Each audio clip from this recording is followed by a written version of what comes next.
کی کیا شرائط ہیں اور کیا ایک لڑکا لڑکے سے نکاح کر سکتا ہے؟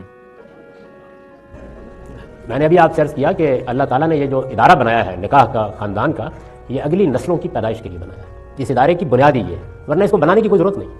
یعنی اگر یہ مقصد نہ ہوتا، اللہ تعالیٰ انسانوں کو درختوں پر لگا دیتا اور وہاں سے ہم اتار لیتے، تو اس ادارے کو بنانے کی کوئی ضرورت نہیں تھی۔ آزادانہ جنسی تعلق ہی ٹھیک تھا۔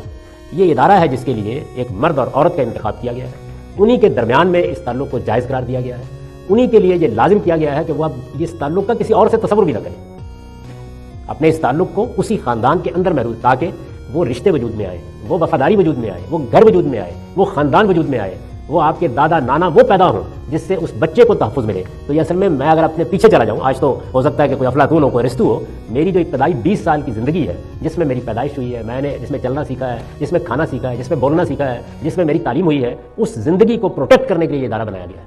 جو شخص اس ادارے کو توڑنے کی کوشش کرتا ہے وہ انسانیت کے خلاف بغاوت کا ارتکاب کرتا ہے۔